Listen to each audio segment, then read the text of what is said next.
आज हम लोग 9th क्लास में गणित विषय के अध्याय 7 त्रिभुज के अंतर्गत त्रिभुजों की सर्वांग समता का अध्ययन करेंगे। पिछले 2 भागों में हमने विभिन्न प्रकार की सर्वांग समता का अध्ययन किया है।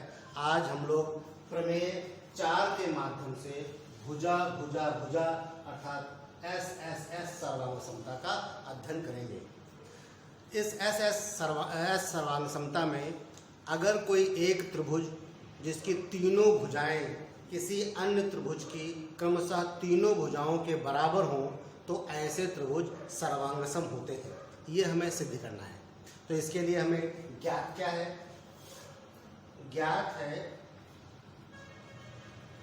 त्रिभुज ABC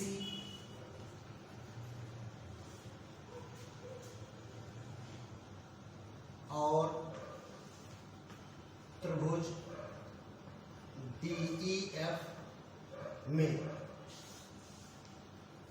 AB बराबर DE, भुजा BC बराबर भुजा EF और भुजा AC बराबर भुजा DF। तो 2 त्रिभुज हैं जिसके भुजाएं क्रमशः बराबर है। एक त्रिभुज है ABC और दूसरा त्रिभुज है DEF।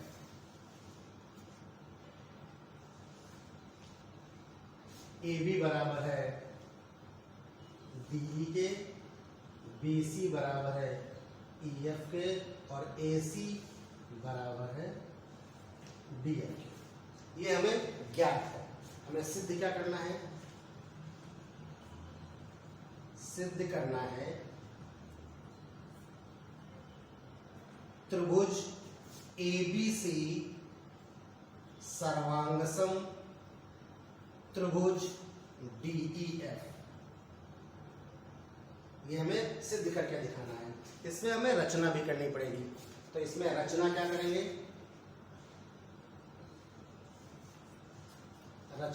रचना करने के लिए हम बिंदु E से G तक एक लाइन इस प्रकार से खींचेंगे, E से बिंदु G तक, कि AB हमारा EG या GE के बराबर हो, एक रेखाखंड, और साथ में कोण B बराबर होगा कोण GEF के।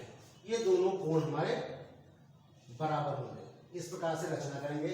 फिर बिंदु G को F से मिलाएंगे और बिंदु G को बिंदु D से मिलाएंगे। तो यही हमारी रचना है। यहां पर रेखाखंड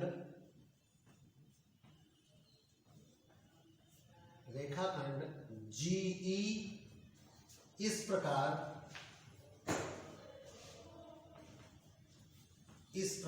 खींचा कि GE बराबर AB, GE बराबर AB और कोण GEF बराबर कोण ABC। ये हमारी रचना होगी। फिर उसके बाद में G से बिंदु D को मिलाया है, G से F को मिलाया है। G को बिंदुओं D और F से मिलाया। ये हमारी हो गई रचना। अब हमें सिद्ध क्या करना है? उपपत्ति। हम त्रिभुज ABC लेंगे और त्रिभुज GEF लेंगे। इन दोनों त्रिभुजों में हम सर्वांग समता लगाएंगे। तो त्रिभुज ABC और त्रिभुज GEF में, अब इन दोनों त्रिभुजों में देखिए आप कौन सी अंग इसके बराबर है। तो AB बराबर है GE के, ए बी बराबर जीई, ये हमने रचना करी है, रचना से। दूसरी बात क्या बराबर है, कोण ए बी सी बराबर है कोण जीई एफ के। कोण ए बी सी बराबर कोण जीई एफ, ये भी हमने रचना करी है, बराबर कोण बनाया है रचना से। भुजा बीसी बराबर है भुजा ईएफ के, ये हमको पहले दिया गया था। बीसी बराबर ईएफ, ये ज्ञात है। अब देखिए त्रिभुज एबीसी और त्रिभुज जीईएफ में त्रिभुज की दो भुजाएं और उनका अंतर्गत कोण दूसरे त्रिभुज की दो भुजाओं और उनके अंतर्गत कोण के बराबर है। तो यहां पर हमारी भुजा कोण भुजा सर्वांग समता लग गई। तो भुजा कोण भुजा सर्वांग समता से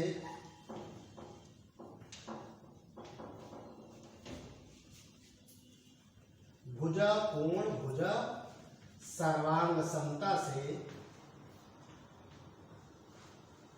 त्रिभुज एबीसी सर्वांगसम त्रिभुज जीईएफ, ये दोनों हमारे त्रिभुज सर्वांगसम हो गए। बच्चों हम जानते हैं जब कोई भी दो त्रिभुज सर्वांगसम होते हैं तो उनकी संगत भुजाएं और संगत कोण बराबर होते हैं। तो यहाँ पर जब दो त्रिभुज एबीसी और जीईएफ हमारे सर्वांगसम हो गए तो कोण ए बराबर कोण जी, ये इसको इक्वेशन नंबर 1 लिख लेंगे हम। और दूसरा क्या हुआ, जब ये दोनों सर्वांगसम हुए तो एसी रेखाखंड जीएफ के बराबर होगा। एसी बराबर जीएफ, इसको इक्वेशन नंबर 2 डाल दीजिए। तो हमने देखा कि त्रिभुज एबीसी और जीईएफ सर्वांगसम हो गए, इनके संगत कोण बराबर हो गए। अब हम त्रिभुज जीईएफ की भुजाओं का संबंध त्रिभुज डीईएफ से निकालेंगे। तो इसके लिए आपको नेक्स्ट एक्सरसाइज में देखना है।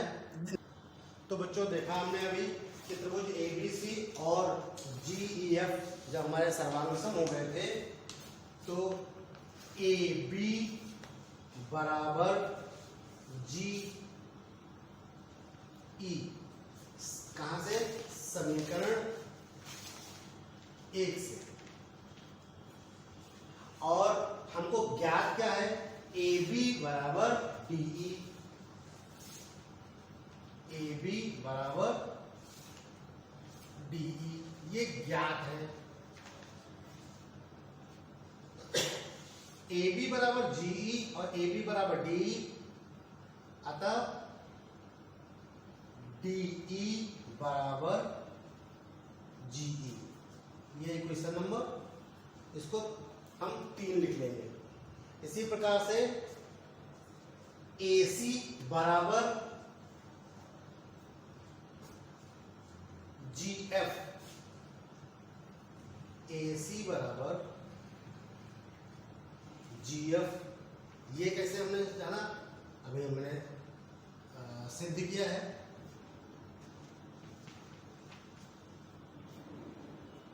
ये भी हम लिख देंगे, जो समीकरण 1 से है इसको सिद्ध किया लिख दे सकते हैं, सिद्ध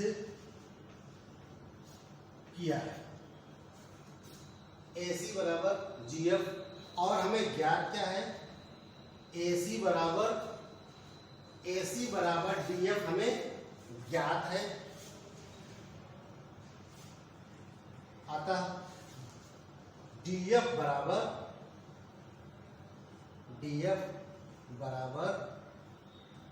GF। अब हमारी भुजा GE जो है वो DE के बराबर है और GF हमारी DF के बराबर हो गई। हम जानते हैं अभी पिछले भाग में हम लोगों ने एक प्रमेय पढ़ी थी जिसमें ये बताया गया था कि अगर किसी भी त्रिभुज की दो भुजाएं बराबर हैं तो उन भुजाओं के सम्मुख कोण भी बराबर होते हैं। तो वही हम नियम लगाने चल रहे हैं। यदि त्रिभुज इसको आप लिख लीजिएगा, किसी भी त्रिभुज ABC की अगर कोई भी त्रिभुज ABC है उसकी दो भुजाएं आपस में बराबर हैं तो वो उसके सामने के कोण बराबर होंगे। हम यहाँ पर त्रिभुज कौन सा लेंगे? त्रिभुज DEG। त्रिभुज DEG में दो भुजाएं कौन सी बराबर हैं? हमारी DE और GE भुजाएं बराबर हैं। DE बराबर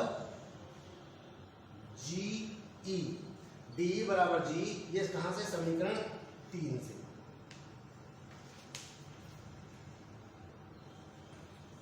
ये लिखा था, इसको हम समीकरण 4 डाल सकते हैं। जब त्रिभुज DEG में DE बराबर GE हो गया तो इनके सम्मुख कोण भी बराबर होंगे। DE का सम्मुख कोण है ये DGE, कोण DGE, और GE का सम्मुख कोण GE, ये हमारे इसका सम्मुख कोण ये वाला है, इसका नाम रखेंगे GDE। GDE, इसको समीकरण नंबर 5 कर देते हैं। इसी प्रकार से त्रिभुज DFG में, त्रिभुज DFG में हमारी DF बराबर है GF, DF बराबर है GF के। ये कहां से है? समीकरण 4 से। समीकरण 4 से जब ये दो भुजाएं हमारी बराबर हैं तो इनके सम्मुख कोण भी बराबर होंगे। DF का सम्मुख कोण है ये वाला, इसका नाम है DGF, कोण DGF, और GF के सामने का कोण है, GF के सामने का कोण GDF, GDF, समीकरण नंबर 6। अब अगर हम समीकरण 5 और 6 को जोड़ दें,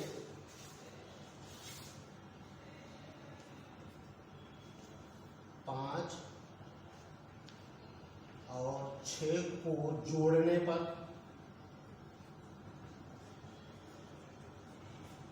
जब जोड़ेंगे तो कोण DGE प्लस कोण DGF बराबर कोण GDE प्लस कोण GDF, ये वाला दोनों जोड़ दीजिए। अब DGE और DGF, DGE और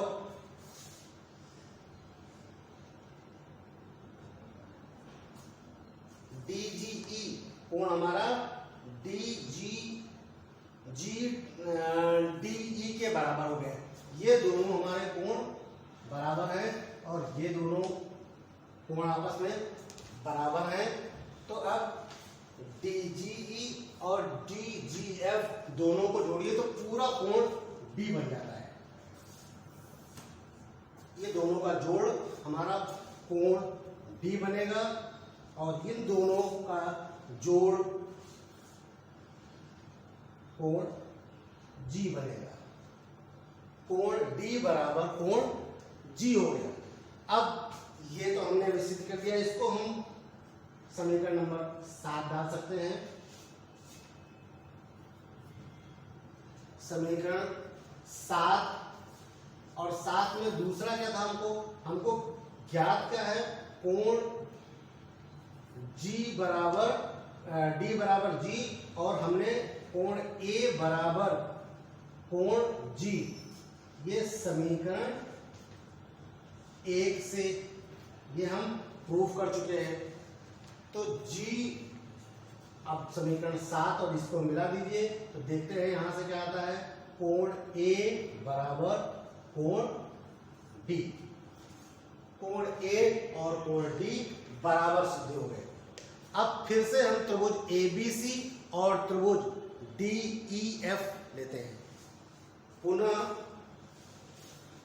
पुनः त्रिभुज एबीसी और डीईएफ में, तो अभी पुनः मैंने कहा कि त्रिभुज एबीसी और डीईएफ में हमें क्या चीजें ज्ञात है, एबीसी और त्रिभुज डीईएफ में AB बराबर DE ये हमको ज्ञात है, और कोण A बराबर कोण D यह भी सिद्ध किया है।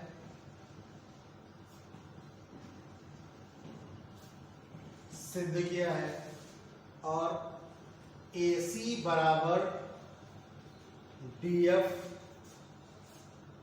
AC बराबर DF ये भी हमें ज्ञात है। तो त्रिभुज ABC की दो भुजाएं और उनका अंतर्गत कोण त्रिभुज DEF में दो भुजाओं और उनके अंतर्गत कोण के बराबर है। अतः भुजा कोण भुजा सर्वांग समता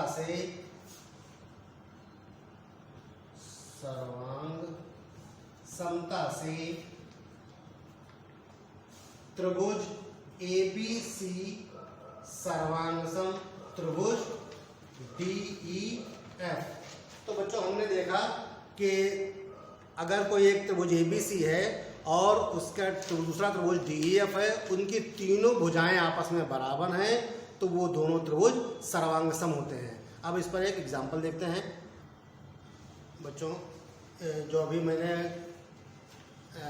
SSS प्रकार की सर्वांग समता पढ़ी है, उस पर आधारित एक उदाहरण है कि अगर कोई एक रेखाखंड AB इस प्रकार से है कि इसके विपरीत दिशाओं में एक बिंदु P और एक बिंदु Q A और B से समदूरस्थ स्थित है, तो आपको सिद्ध करके दिखाना है कि जो रेखाखंड PQ होगा वो रेखाखंड AB का लंब समद्विभाजक होगा।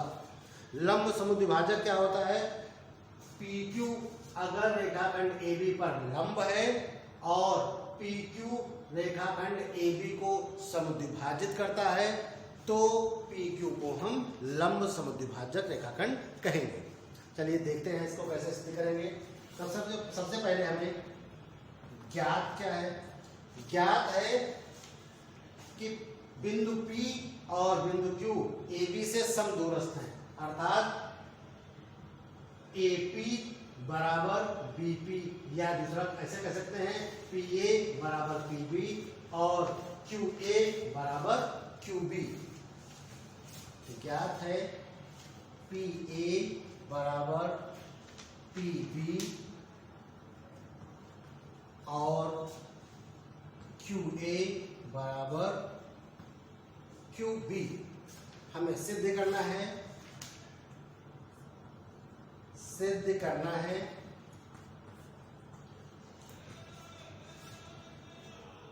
PQ लंब है AB पर, ये लंब का चिन्ह होता है, PQ लंब है AB पर, और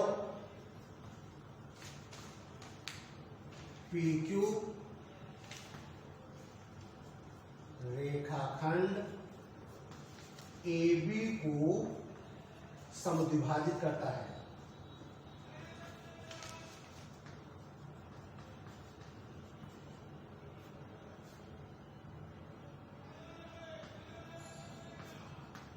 समद्विभाजित करता है, तो यह हमें सिद्ध करना है।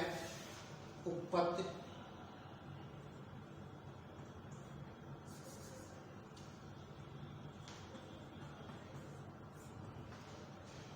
अब इसको हम उत्पत्ति में इस प्रकार करेंगे, त्रिभुज ए पी क्यू और त्रिभुज बी पी क्यू को सर्वप्रथम लेंगे। त्रिभुज ए पी क्यू और त्रिभुज बी पी क्यू में ए पी या पी ए बराबर पी बी ज्ञात है। पी ए बराबर पी बी ज्ञात है। दूसरा क्या है, क्यू ए बराबर क्यू बी, ये भी ज्ञात है। क्यू ए बराबर क्यू बी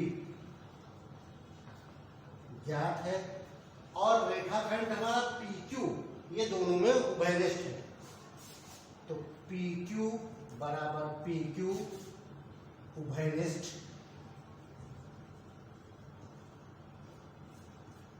उभयनिष्ठ। तो आप देखिए त्रिभुज हमारा जो ए पी क्यू है या बी पी क्यू है, दोनों में तीनों भुजाएं बराबर हो गई। तो अतः एस एस एस सर्वांग समता से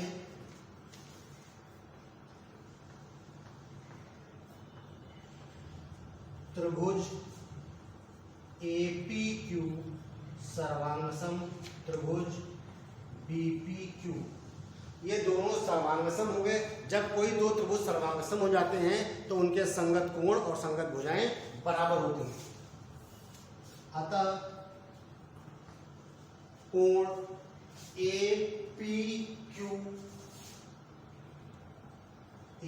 क्यू बराबर कोण बी पी क्यू, ये दोनों कोण बराबर हो गए। पुनः अब हम एक नया कोण लेंगे।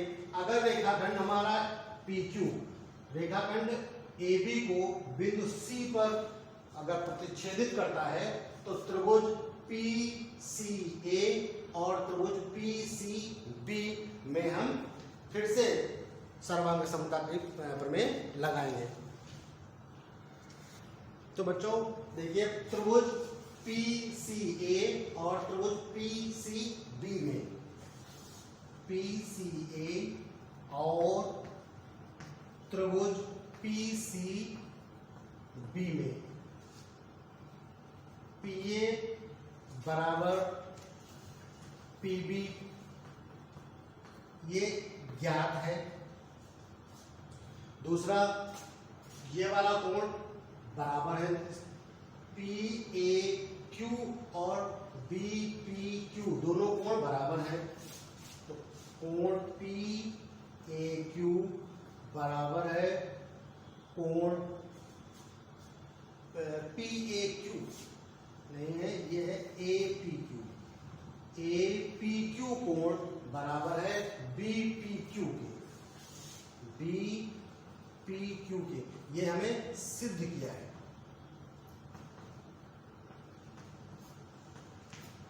अतः जब A P Q B P Q के बराबर है तो कोण ए पी सी उसकी जगह पे लिख सकते हैं और बी पी सी लिख सकते हैं। कोण ए पी सी बराबर कोण बी पी सी, दो बातें हो गई। तीसरी बात क्या है, दोनों त्रिभुजों में रेखाखंड पीसी उभयनिष्ठ है। पीसी बराबर पीसी उभयनिष्ठ। तो हमने देखा त्रिभुज पीसीए और पीसीबी में तीन बातें बराबर हो गई, दो भुजाएं हमारी बराबर हैं और उनके अंतर्गत कोण बराबर है। तो इसे क्या लिखेंगे, भुजा कोण भुजा सर्वांग समता से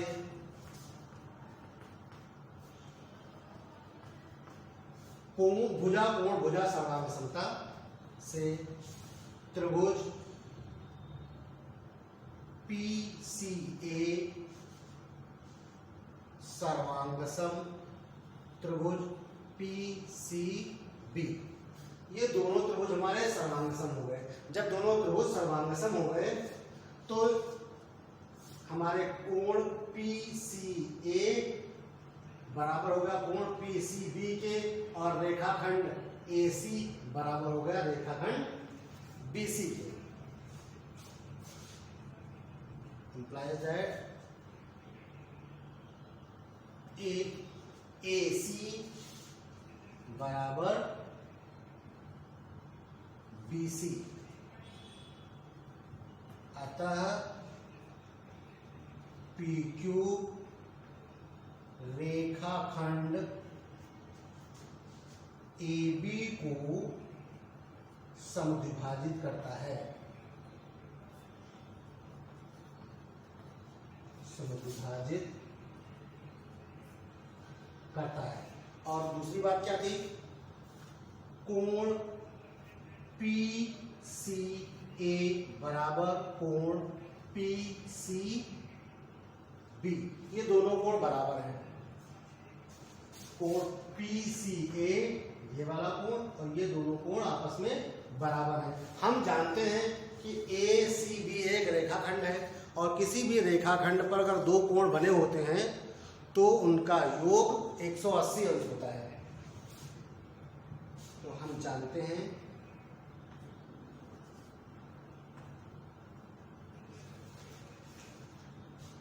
कोण PCA बराबर कोण PCA प्लस कोण PCB बराबर 180 अंश।